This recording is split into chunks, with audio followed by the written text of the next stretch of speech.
which is just does the stupidest thing right now. There it goes.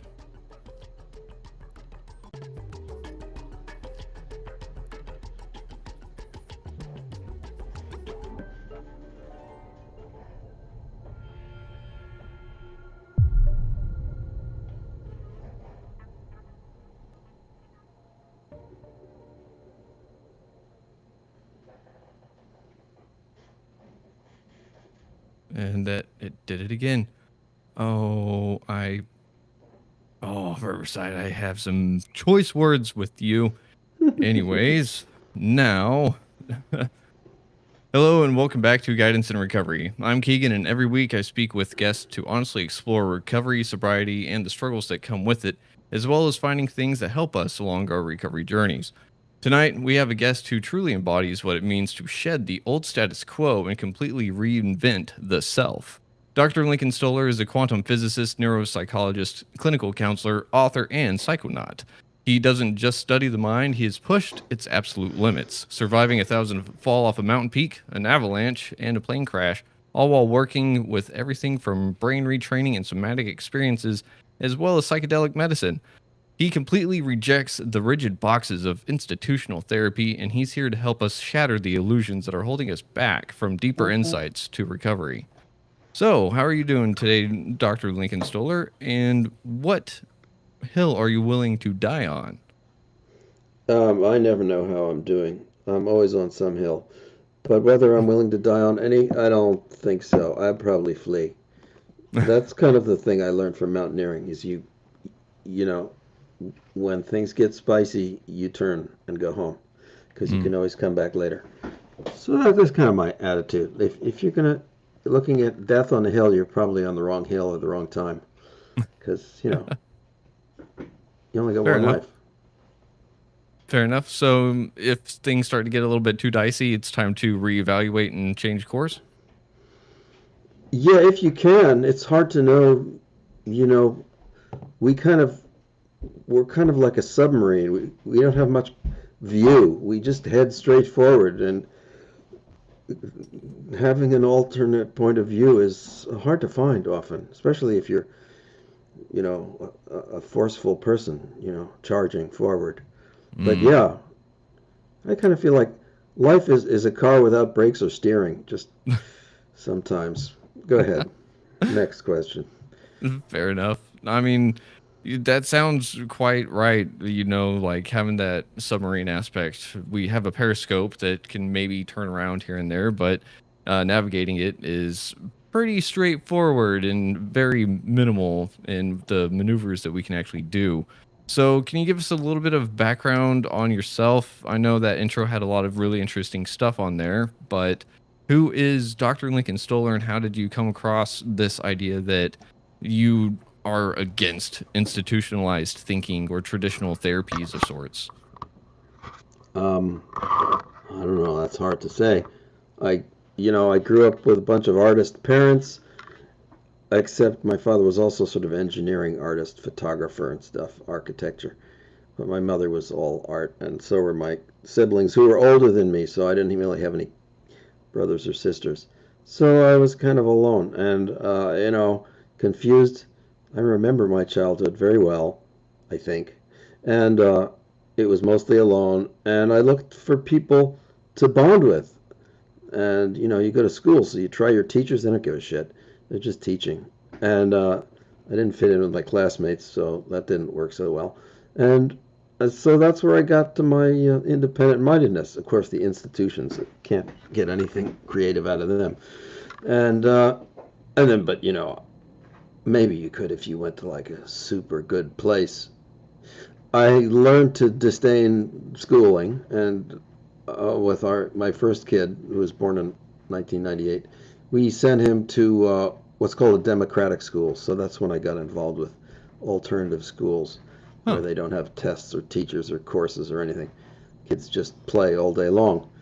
And as they get Weird. older, they get a little bored, so they start inventing projects, and they get the reputation of very focused people, Hmm. since it's all it's too bad we don't hear more about these, but I kind of think it's a you know political conspiracy to keep people dumb. Yeah. And I do think that like gets down to if we reach the level of addiction. Mm-hmm. I think it's pertinent, because getting out of uh, a sustaining mindset, it's like in the Matrix movies at the beginning, he's got to unplug himself from the Matrix, and it would feel like death. Mm. And I do think, in some way, addiction is a response to that. It's like, anyway, well, then we could talk about psychedelic experiences and stuff. But anyway, so, then I thought, oh, I'll get answers with science and go into physics. Well, that didn't work. Uh, I mean, it's interesting, and there's some interesting people, but as in most fields, 99% of them are not interesting. So you have to really work at finding interesting people. And I guess, that's one of my, in terms of hills to die on, one of the refrains I keep repeating is you have to find the right people. Mm. And that certainly goes with relationships, obviously. Everybody learns that. But even in terms of who you're going to listen to or follow or learn from, Mm-hmm. um, and they've got to be serious, and you've got to be serious. And usually when things come together, it feels right. I've had 2 or 3 people I really respected, and I didn't spend more than hours with a couple of them. That's enough. It's like being with a master. They don't feel like masters. They are, but that's not their gig. They're just looking to peel back the truth. Mm-hmm. And so I remember, it's worth saying, my first year of college when I was interested in physics and I couldn't find anybody who knew what I was talking about, I went to Princeton. I didn't go to Princeton as a student. I just went to Princeton to visit and find somebody to talk to. And I walked in on a guy who was like an elderly grandfather, and I sat with him for 2 days. I only planned one day, but he said, "Come back tomorrow." Huh. And there was no one was in school. It was intersession, and he gave me all his time, and I didn't even hardly knew who he was, but he turned out to be a close friend of Einstein's and one of the original inventors of quantum mechanics, and I see his name all the time, Huh. and I met him a few more times, but of course he was just supportive. He didn't give me any thing about what I was supposed to do. We just talked about life and the universe. Mm-hmm. But he really had a good heart and a good focus, and he knew what he was talking about. So that was like the first guy I was inspired by. Uh-huh. And that gave me the idea that you should really look for people who you respect and who respect you. Mm. And they don't like pull any punches, and they don't have this attitude, and they meet you where you are, and they're like friends in spite of the fact that you've never met them before and you don't know who they are or what they've done. They're just natural, allies. Uh-huh. I wish I could extend this to everything, but it doesn't seem to. I never could figure out how to do it with the romantic partners. That's too much of a puzzle. But anyway, that's another problem. So, but in terms of academics or intellect or learning a skill, Mm. you got to find somebody who you like. And then the next guy, I did the same kind of knock on doors and ask people. And you get a lot of bullshit. You get a lot of people who have an attitude, tell you that you don't know anything. You got to matriculate in their university and make a score before you can get their audience. But I Mm. walked into another guy in Berkeley, California, and he said, "Oh, yeah, you know how to program a computer? Sure, I have a need for that. Here, you can have a job. You get paid. Here's an office. Here's a desk, and here's a task. And you learn what you need to do. Come back and see me in a month and tell me what you did." I mean, that was like wonderful, right? Uh-huh. All this responsibility, respect. Um, it gave me the tools, and he was friendly. He was accessible. He didn't hold my hand, and he's the guy who invented the laser, and he's like super famous and all this shit. But he didn't have any attitude either, and Huh. he hired me for a year, and I worked on this stuff, and became, sort of an astronomer because that's what he was doing. Mm-hmm. And then, one or two other people like that. And amidst a menagerie of bullshitters and people I wish I could forget. Mm-hmm.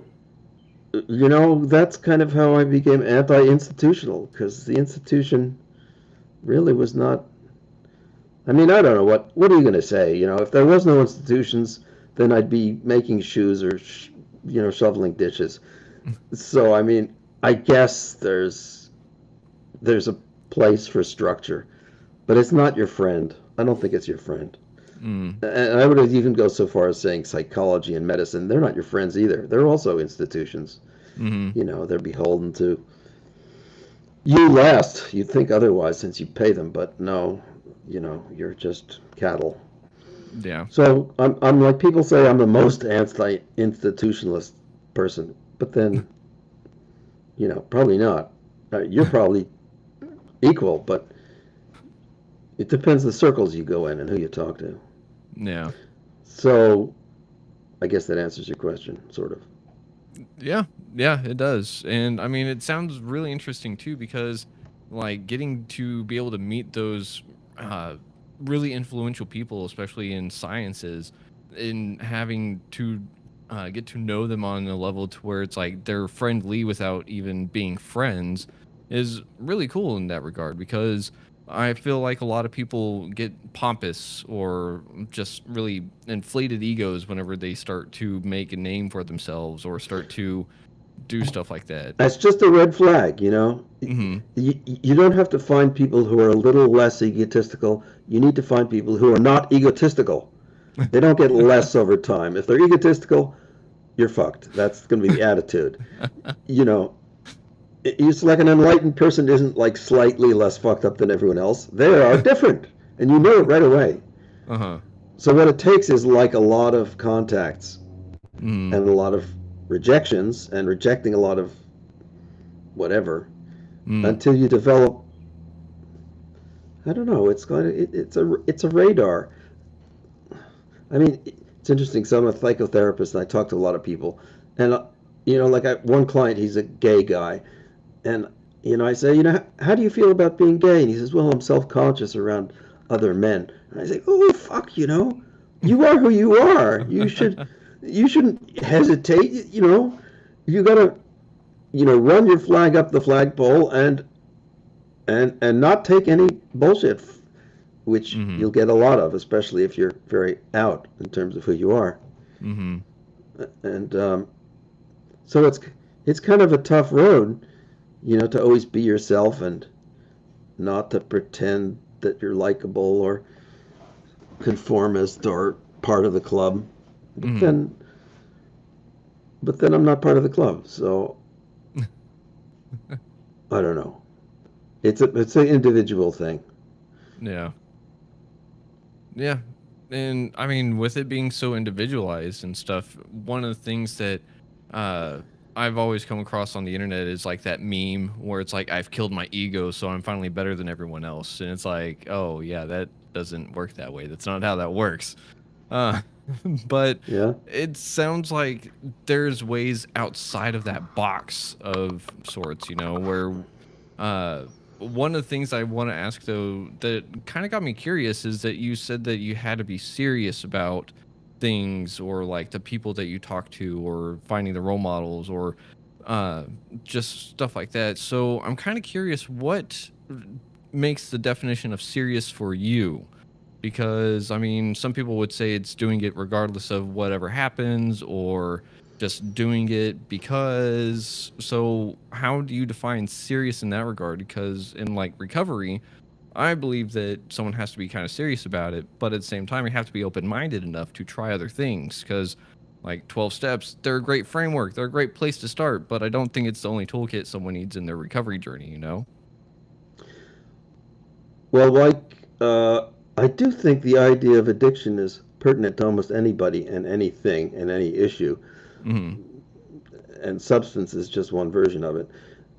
So, as a therapist, but also a counselor, I'm always trying to figure out what I'm doing, and I think I ask people to be committed, and to be responsible, and to be honest. And all of those are kind of spectrum issues. You'll be committed until you're on the hill, you're going to die, and then if you're wise, you'll not be committed anymore. You'll run home. And honesty is fine until you're dealing with, the devil. Then you can't necessarily be honest anymore. And there's a lot of devilishness around. And being responsible, I guess responsibility is one of the easiest ones to hold yourself to. Are you responsible to what you have said you were going to do? At least to yourself, at least. And then it would be nice to be honest and clear about what you said, so others could, know where you're at. Yeah. And sometimes I get people who don't meet those criteria. They are, I don't know what they think they are. They always think that you always think you're, the hero. Or, well, I guess some people actually think that they're the victim. But whatever, you usually have an excuse. So when I work with people who I feel are failing in those regards, I tell them, and usually they don't like to hear it. And that's kind of, we don't do much more work together, because it's when you encounter somebody's basic pattern, it's going to be hard for them to change. So if they are, narcissistic, you can tell them. But I had one guy who was kind of, well, he says he was a narcissist, and I guess he kind of was. And I told him, what you're doing isn't going to work. You got to do something else. And he said, no, we got to do it my way. If you're going to work with me, you can do it my way. And I said, well, okay. No, that didn't work. So should I have refused? I don't know. My job is really not to tell people what's right. It's just to push them a little further on whatever road they're on. Sometimes encouraging and sometimes discouraging. Yeah. It's confusing because they don't pay me to solve my problems. They Yeah. And how, if addiction is your problem, well, it's probably not your problem. It's probably a symptom, Yep. And so what is the problem? And can you admit it? Can you face it? And most likely, like most problems, it's not going to be a simple solution. If it's a real deep and pervasive problem, it's going to have pervasive requirements of changing people, changing your attitude, changing your environment, changing your behavior, and changing your thoughts. That's a lot of things to do. Yeah. So, I'm supposed to help people to do that. And I can most effectively do that if they are those three things: responsible, honest, and committed. Okay. Huh. I like that answer.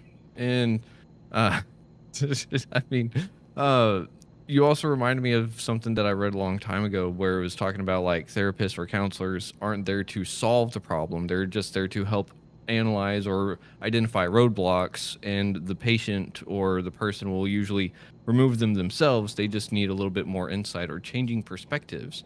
And so that's kind of what you do. You just give ideas to people to let them kind of chew on it and figure things out for themselves, right? Yeah, think of it like a catalyst, chemical catalyst gets involved with the reaction but doesn't get used up. But it's not the reaction itself. It's a trigger, or it's an instigator, irritant, lubricant. But it plays a temporary role, and that's what I do. Play a temporary role. My object is to become obsolete, right? Yeah. It's to stop. But and here you get conspiracy again. It makes sense that any profession is primarily there to sustain itself. So I don't care what profession you're in, sustaining yourself is going to be one of the goals. So, if you don't like constantly losing your clients, and who would, then as a therapist, you do try to keep them, which is not what you want to do. So it's a contradictory situation. And I think most therapists lean toward keeping their clients. I think they do. Yeah. Unfortunately. I guess, but if they didn't, they'd all be out of work. So, and then you wouldn't have any therapists at all. So Yeah. it, But it's a tough thing. You know, as a client, you have to exercise your own judgment. mm-hmm. And I have some clients who say all therapists suck, and I agree with that, with exception of myself. So,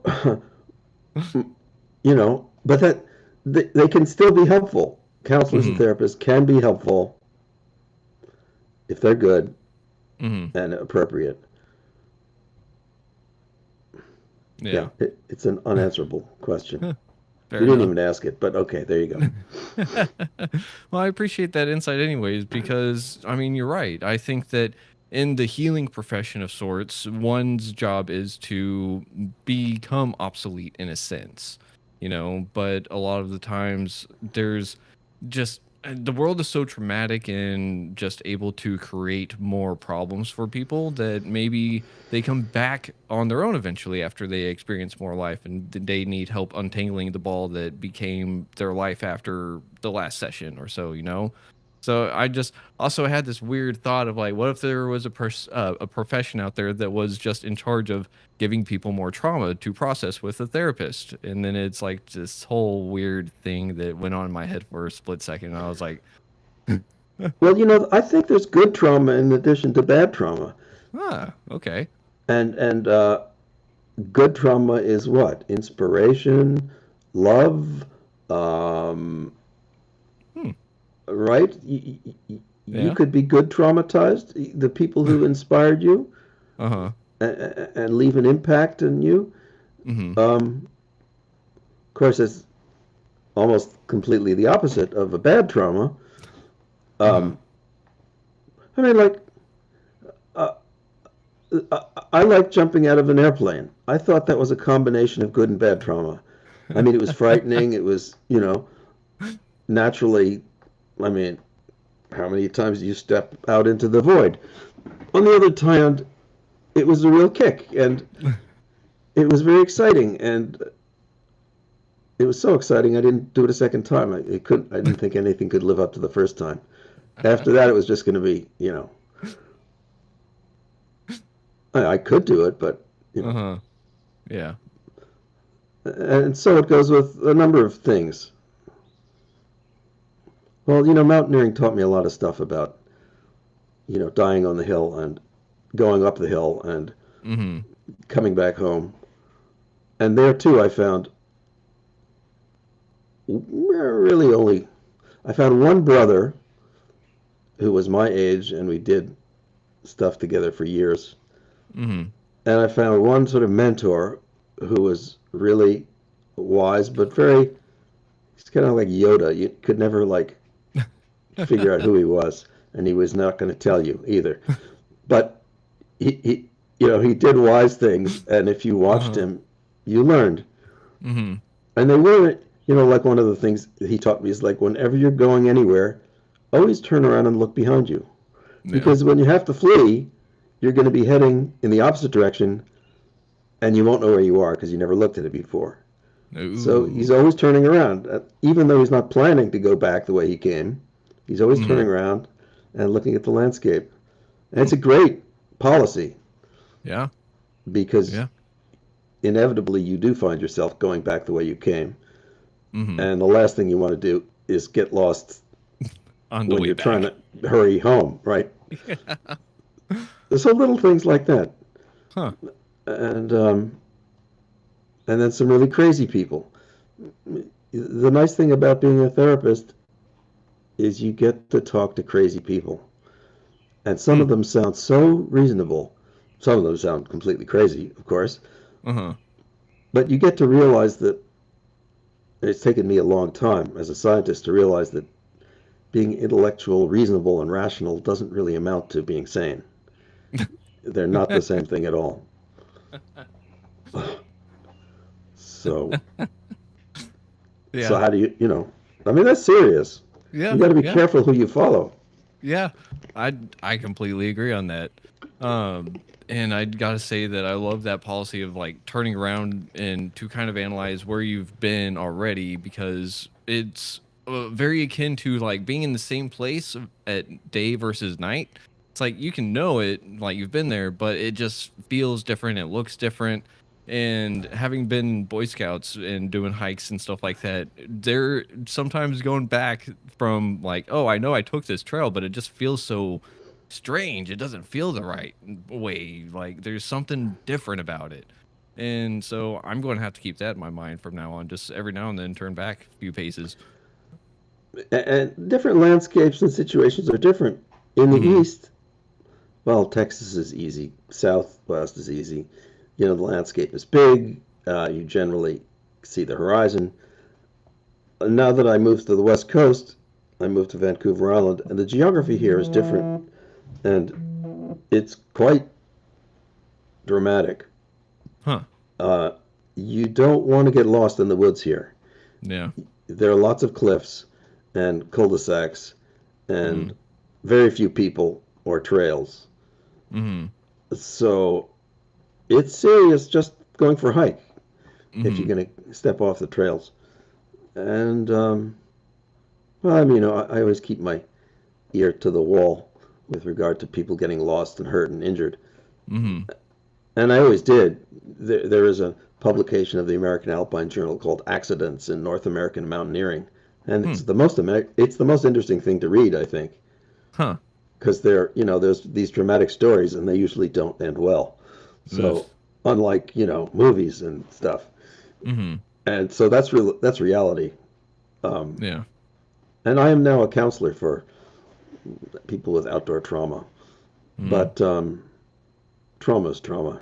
It, you can get into it different ways, but getting Hmm. out of it is somewhat the same. Yeah. Anyway, where do Uh, you want to go next? You well, lead. fair enough. So I kind of want to explore that idea of good trauma though, because I don't think I've heard good trauma. And in my like journey so far, I've come to find that trauma is like a separation of self. So if there's good trauma, that means that good things happened and it caused my perspective to change in a way that makes a new version of me, right? So think of the good traumas that you might have had. What would Okay. they be? I have I a have no few. idea. Well, one is, I had a couple of pets. I get very attached to my animals. They were both Uh-huh. dogs. And uh, dogs are very, a good dog is like a soul partner. Mhm. Unfortunately, dogs don't live very long. Mm-mm. So those stories always end with your dog dying. And Mhm. it's a good trauma in the sense that, well, the death isn't a good trauma, but like all death, I believe, you have to use it as a reminder of why it became so important to you. That must have been good. I mean, unless Mm. Okay. you had an abusive relationship you couldn't get out of, but that's not Mm. what you have with a pet. Uh-huh. So, I really do think that my last dog taught me what love was. Oh, And, okay. I and maybe it's not a fair um, scale to rate people on, but dogs seem to be able to love without restraint, without Mhm. expectation, unconditionally. Yeah. And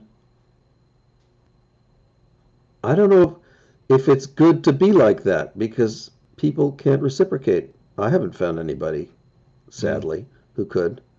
I mean, maybe my two children will sometime, but they're still, like I've got a son who's 15 and he and I spar all the time. I'm the big asshole and he's the procrastinator, and that's fine, Uh-huh. right? Mm, but it's not the same. But, an animal is different. Mhm. So I would call those animals sources of good trauma, and love in its best situations. Because people are weird. You can't. They're not really one thing all the time, or even at any one time. So they're, I hope, good parts to people, as well Mhm. as the bad parts. And this is where I really kind of delve into mysticism and magic and the idea of spirits and you know, supernatural. Not Mm. that I really believe it's literally true, but I think metaphorically it provides a much more accurate picture of the variety of people. You know, like Dr. Jekyll and Mr. Hyde is Mm. a very appropriate story for many personalities, Yeah. but it's fictional, and many of the myths, well, I guess that's why they're so enduring, Mm. are are more appropriate. They tend to be fantastic and supernatural, and I think they're more accurate representations of things Mm. than any, you know, factual story, you know. So, you know, like psychology is kind of full of shit. I don't think it's very useful. But, you know, historically it has its own baggage Mm. and and it omits certain things. So, Yeah. like now there's psychedelic psychology or supposedly Yeah. psychedelic assisted psychology. I don't think it Mm. amounts to much because it's still stuck in being psychology. Mm. And if you are experienced with psychedelics, you know it's a boundless area. Yeah. It, so, you know, it's not going to follow the book anywhere. No. Uh-uh. And so well, I can't really do psychedelics legally. I also, it's also expensive to do it because you got to hang with people for hours and hours. So I work Mm. with dreams and Mm. hypnotherapy, Uh-huh. hypnosis, and and talk about your troubled issues. The story with hypnosis is that every state is a hypnotic state. When you're, you know, thinking about your trauma, you're in a kind of certain reverie. When you're thinking about your anxieties, you're in another state of mind. When you're Hmm. falling asleep, you're in a different. So asking you to visualize or fantasize, and in the story of hypnosis, you really get somebody into their reality, Mm. into their fantastic reality, like a psychedelic experience. You get lost if you're fully hypnotized, and you, Mm. like in a dream, but you're a little more there than Uh-huh. in most dreams. And so you can actually talk and guide and judge. So, like when I do past life regression, Mm. which is a funny, odd thing that no scientist would touch with a 10-foot pole, but it's a great doorway, immediate doorway into your subconscious Huh. because you really, if when it works, you're really there Huh. and you're not making it up. You think you are. Well, you might think you are before you're there, but once you're in it, it's happening to you, Uh-huh. and Huh. you're not the author of it anymore. Hmm. And all kinds of strange stuff comes out. Really Uh-huh. weird shit comes out, Huh. but often very pertinent to you and your life and your situation. Really? And it gives a lot to chew on. It's very odd. Uh-huh. It's like a psychedelic, but I say you're more there and you're more present Yeah. than with a psychedelic. And not everybody can do it. Yeah. So it's kind of akin to lucid dreaming, maybe? Yes, it is akin to it, but lucid dreaming has its own problems in that, you know, it's not clear. If you're too lucid, you wake up. Yeah. So you've got to be like half lucid. Mm. And there's all these wonderful stories. Um, I read where somebody was having a dream and they sat down on a bench and they turned to the person next to them in their dream and said, "I'm dreaming. You're a character in my dream." And the person next to them said, "Yeah, I know. So are you." And No. it's like, Uh, what's wait, what? reality at this point, you know? Yeah. And and this is not too unusual. You can get to that point pretty easily. It takes Uh-huh. some it takes some work, and a dream work is kind of hard because a lot of people don't have enough sleep anyway. If you can do Mm. dream work, you're going to chop another hour out of it easily, No. Huh. or half hour, but maybe an hour. Yeah. And so you got to fit it in your day, and then you got to think about it all day long. Huh. So you know, you got to be, like I said, committed and responsible and honest. Mm-hmm. Huh. And if you do that, they start to come. These dreams start to come to you. Mm-hmm. Huh. So, and that's strange because, like, I've always, like, ever since I was little, I can remember a lot of my dreams. They're all very vivid. They have sounds, colors, smells, touch, all of that stuff. And so, I've always been really fascinated with, like, the symbology in dreams, but I've also never been able to, like, nail it down what some of them mean. And then I know I have, like, moments where it's like deja vu or prophetic dreams where it's like, oh, this is going to happen in the future, but I have no idea when, or like it's so strange how some of that stuff works. But at the same time, I've always been curious about like past life regression stuff, and I've never really had the opportunity or talk to someone that can like do that kind of thing. And I've always been afraid of like, oh, well, what if my ego gets in the way and starts like making stuff up in the imagination to be like, oh, fit this narrative that is my life right now, you know? But I don't know. It's just one thing. It happens. You know, Hmm. it burns itself out, sort of like, a brush fire, and and then something else happens. Huh. I used to go to a community free clinic and offer hypnotherapy to whoever walked in the door, and Huh. I had some incredible past life regressions. These are people who had no preconception and had no idea what was coming at them. Uh-huh. So they were the best people to work with. Yeah. I mean, it either worked or it didn't. But when it did work, they didn't have any baggage because they didn't know what they were doing. And I remember one guy did it just to prove that it was bullshit, and so he just was making up, this like Snow White and the Seven Dwarfs. Uh-huh. But then he got very upset because the dwarves started acting up on their own, and that's exactly what happens.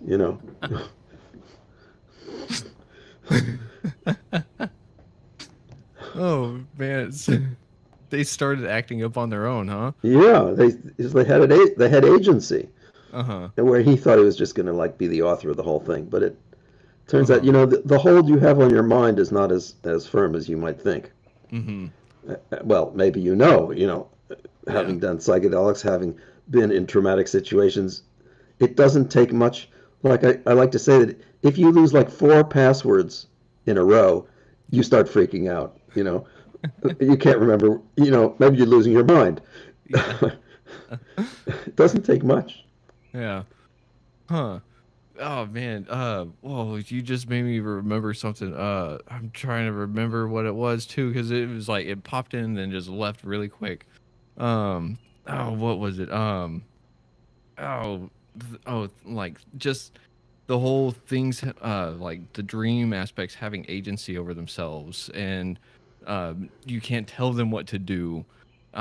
So I mean, like I know I've done like the inner world, or some people call it Wonderland and things like that, or like I've also heard it in the psychology realm that it's a safe space of sorts, and that one always kind of threw me off because it's Dreams? like no, so like meditation of sorts.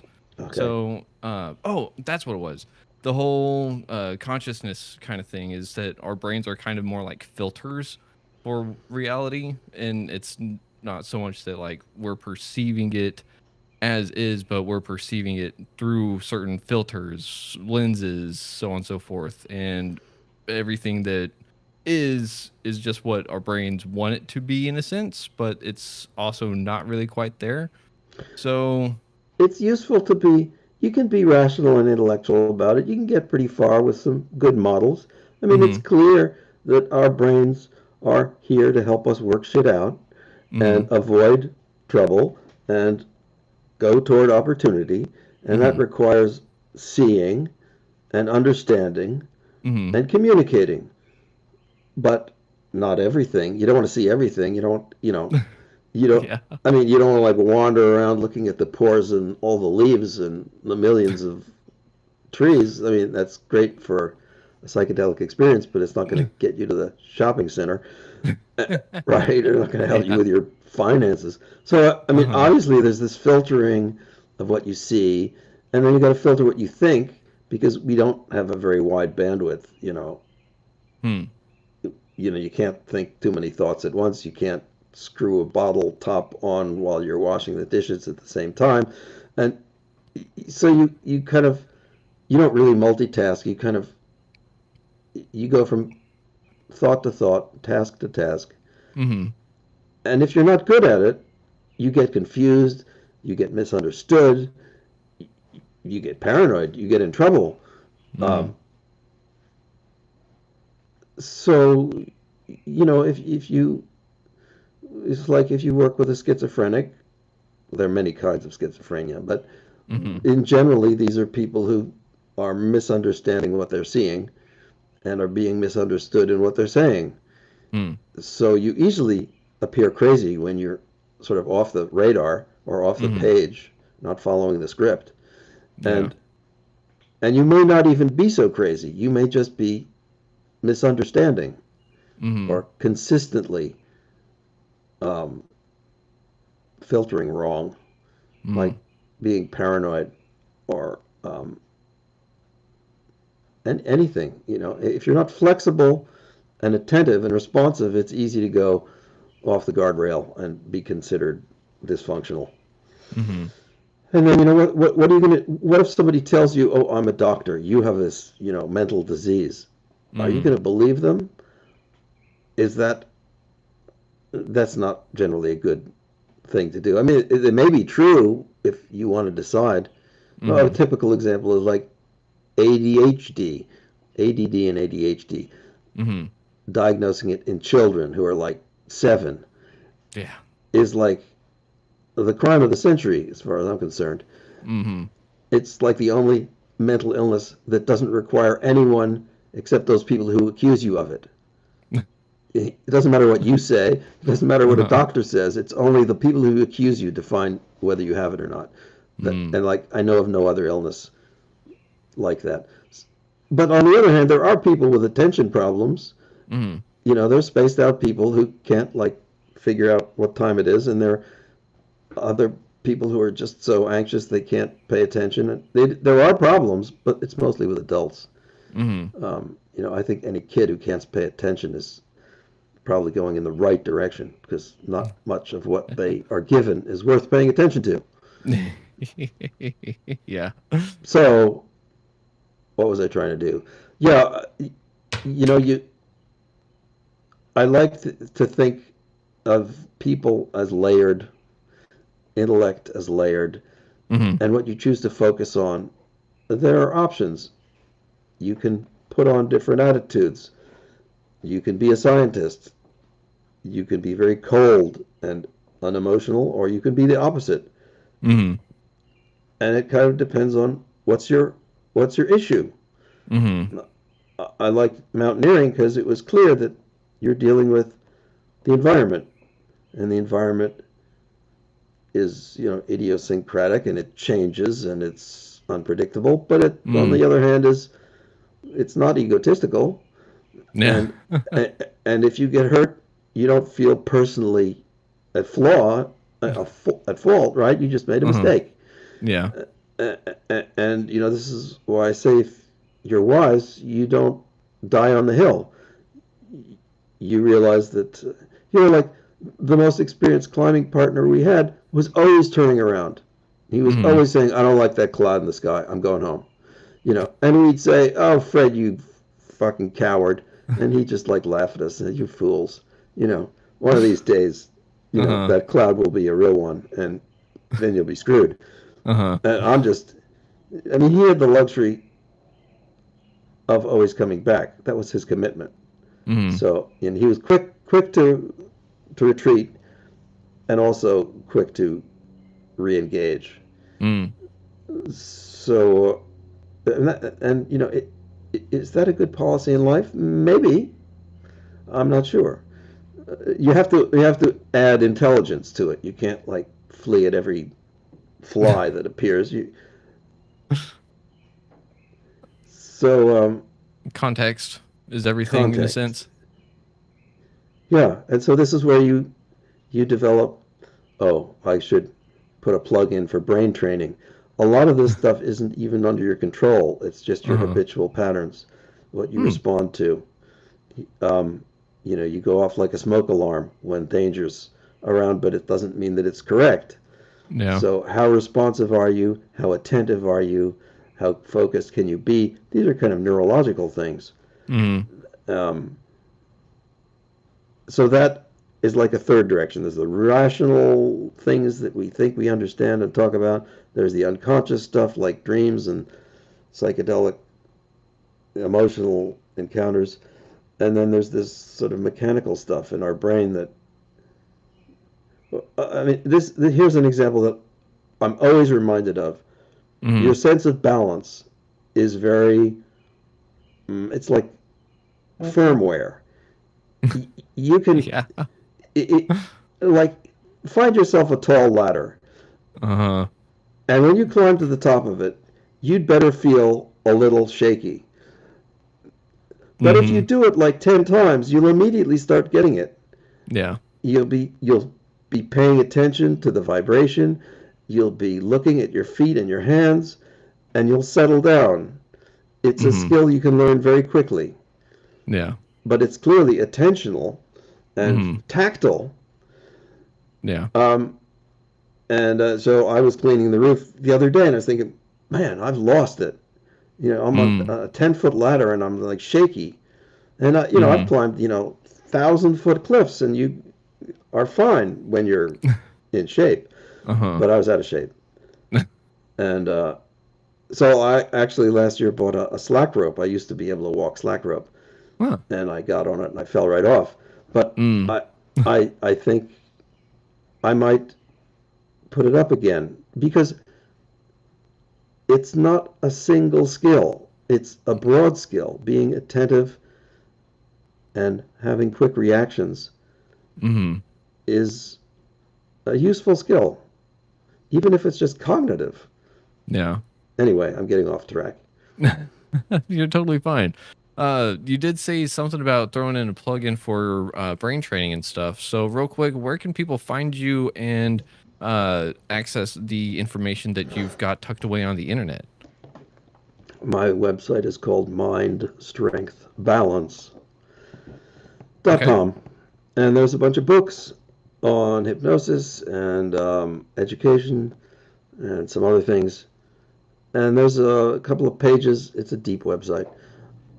There's a page on brain training. Maybe it's called neurofeedback. And there are different kinds of brain training. But they're basically perceptual, attentive, responsive trainings, Mm-hmm. which go to a level of thought beyond just nervous perception, nervous tactile perception. Uh-huh. So if you're limited, well, we're all limited by whatever our limits are, but all of those limits can be extended. Mm-hmm.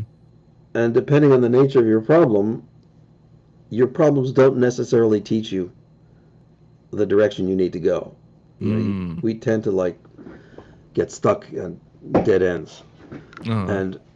And my dead end is attachment. I get attached to people, and I don't know how to let go.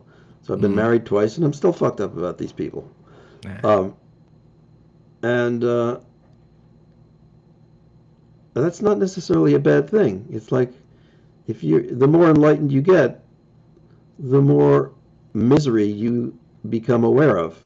Yeah. So which do you want to be? Immune to it or attentive to it? I don't know.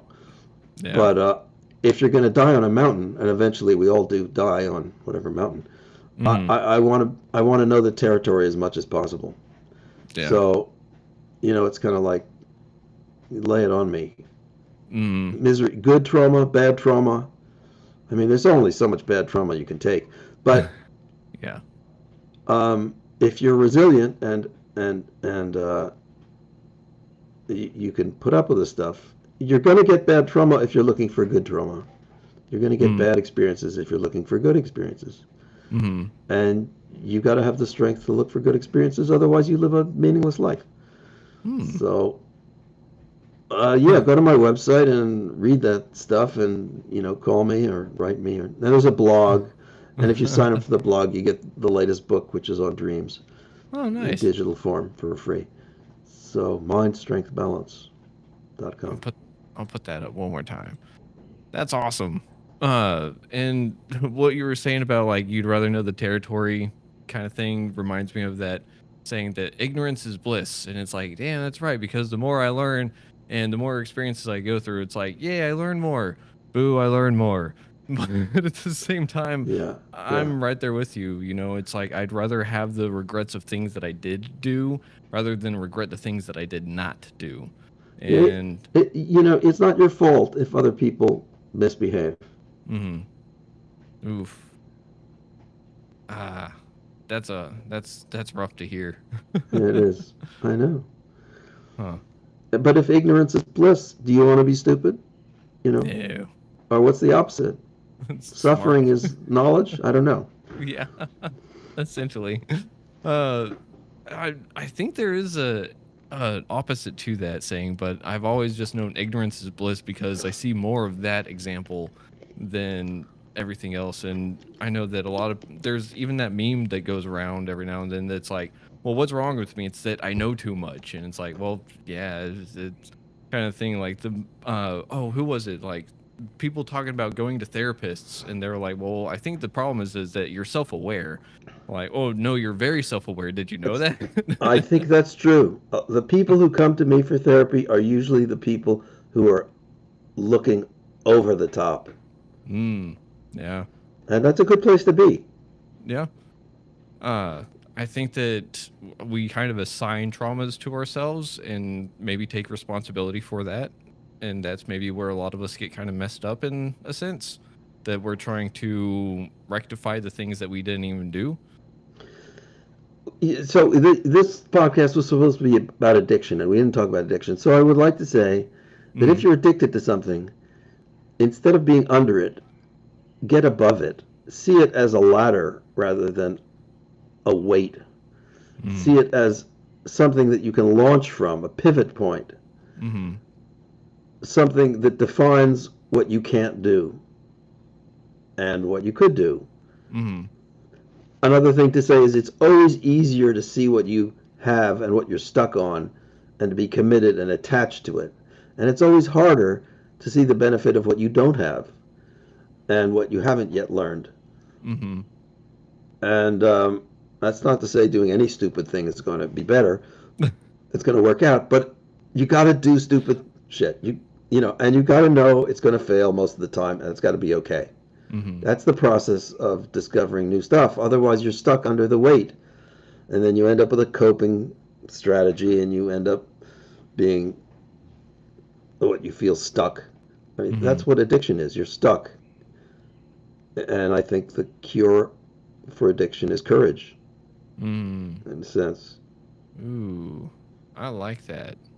I like that a lot. It's your courage, though. It's not nobody else is gonna. That's what courage is. It's yours to take or Mm, leave. yeah. Yeah. I mean, that reminds me of how I think of addiction in a sense because I saw a video a long time ago that talked about it being the disease of choice. And I was like, oh, that makes a lot of sense. But to me, it's also a paradox because we start with the choice, we lose it, but we also have to make another choice to get out of it. And it does take a whole hell of a lot of courage to make that choice because it's going into the unknown in a sense. And you lose all kinds of stuff. You Mm-hmm. lose. You could lose your family. You could lose your friends. You could lose your job. I mean, everybody wants you to stay the same, Yeah. even if it's dysfunctional. Mm-hmm. Yeah. So in that sense, and this is really twisted, you have to appreciate your enemies as the people who are not supporting you. Ooh. Well, I have a hard time with that one myself, but Uh-huh. I don't know. They serve a purpose, but there may be a temporary purpose. Mm-hmm. They're not there to help you, Yeah. but they are not there to keep you where you are either. Mm-hmm. Yeah. They're that catalyst that helps you get to where you need to go. Well, it's like if you lose control and you're driving your car and you're heading toward a telephone pole, is the Mm-hmm. telephone pole your friend or your enemy? It's just there. It is just there. What are you going to do about it? Actually, there's an answer to that. Don't look at the telephone pole. Yeah. Because where you look is where you go. So Yeah. don't. So Mm-hmm. appreciate your enemies, but don't go there. Yeah. Yeah. They Don't show you fixate. where not to go, which is a Mm, valuable mm, thing. yeah. Like I've also heard it put in a way that is like some people are put in your path to show you what happens if you don't change or if you don't evolve. Yes. And it, yeah, it, Yeah, right. That's right. I agree. And so you respect those people, uh-huh. and then you kill them. You know, in some metaphorical sense, right? Uh-huh. Yeah. Uh, we are getting close to the end of this episode, unfortunately, but I do got to ask because this has been really insightful and super awesome.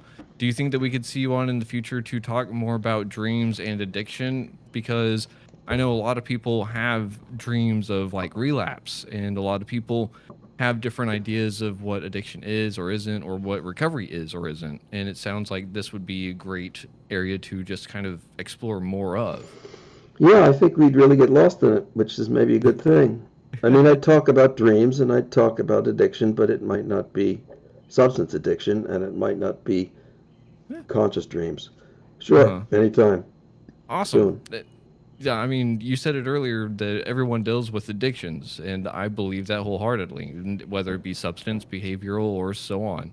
And that's things that I think there's so many different things that we can do with just like addiction recovery in a sense. Because whenever I first learned and applied the 12 steps, I was like, oh, why doesn't everyone do this? The world would be so much better in some Mm. sense because it's like it is a framework to have that spiritual awakening, as they like to call it. But in the sense, it is that personal inventory of like figuring out what makes me tick and what ticks me off, and how do I go about fixing some of those things. But I think that to keep it in that box is where a lot of people get kind of even more messed up, or some people try to put other people in a box that don't really belong in the box. And it's, recovery is its own journey, like, And boxes are comfortable in many cases. yeah. The addiction box, the dysfunction box, the Mm, profession box. I mean, a typical box is, not to get off topic, is uh-huh. marriage. You know, Mm, people who've been married their whole lives mm-hmm. are in a box. That's another topic. You're entirely right, though, and I think that those boxes are uh, kind of like what you said earlier. If we don't do things, or if we don't try to find the good experiences and the bad experiences, then it's a meaningless life. And I've kind of come to, oh, it. Oh, that's how that kind of ties in. So there's that whole saying like hindsight is 2020, but at the same time, whenever I've been in like recovery rooms and stuff, it's like, oh, your higher power has everything planned out or something, and it doesn't make sense until you look back at everything and you're like, oh, that's why those things happen. But it's also like sometimes we have to assign meaning to that because otherwise it's like, yeah, that happened, but why did that happen? Or what can I at least get out of it? And I think a lot of us or a lot of people like to sit there and just have life happen and go on without anything about it, you know? Well, it comes back to courage. You can't be sure that anything you're going to do is going to work, but you can't stop because of that. hmm Yeah. And yeah. So I guess we could maybe even include the faith aspect into things, right? Because courage is pretty like you got to have some kind of faith in something. Well, I think we have to talk about that because I have connection with religious faith, and religious faith easily slips into ignorance. Okay, Mm. as in Yeah. bliss. Yeah. Ooh. So, Yeah. are you trying to get a guide or framework for exploration or for um, Box building. stasis, Ooh. box building? Yeah. So, in the end, I think you have to be open minded, judgmental, discerning, and then those other things responsible, committed, and honest. Mm-hmm.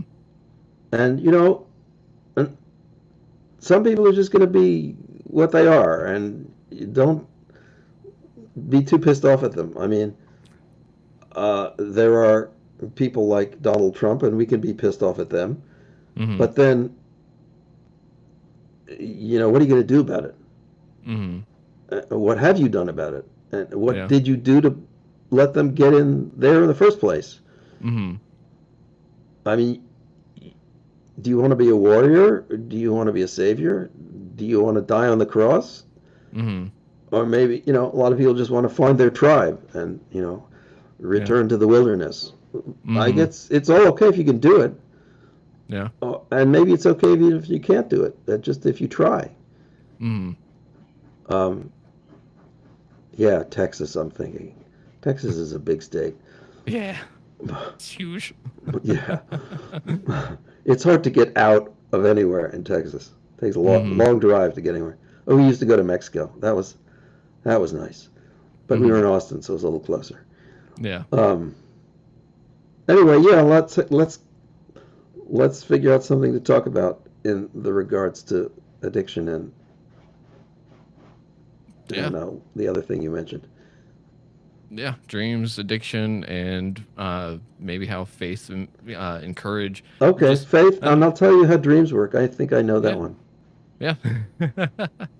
I think that we could have an amazing next episode, and it may even span into a third or fourth, because I feel like there's a lot of rabbit holes that I've got a lot of questions about, and I'm sure other people might have them as well. So if you're willing to answer some that people leave, then I'm willing to ask them for them to have you answer them. There we go. That makes sense, right?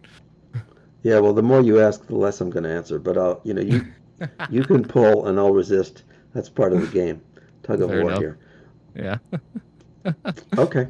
Well, I really appreciate this episode. It's been an honor and a pleasure, Dr. Lincoln Stoller. And I mean, just thank you for doing what you do and helping people kind of break out of their boxes and helping people find the courage to change, because it's scary. Yeah, well, tell them to go to my website and sign up for my blog. Then they'll hear me every week. Awesome. Sounds good. Uh, Okay, thank you. Of course. Thank you again. And everyone else out there, thank you for listening to Guidance and Recovery on WDJY 99.1 FM. And as always, try to love yourself, love others if you can, but you got to try to love yourself first. If you're having a mental health crisis, you can dial 988 or text 741-741. And if you're in the LGBTQ plus community, you can dial the Trevor Project up in Canada and try to be your favorite version of yourself today. And we'll see y'all in the next episode. Much love. Much love.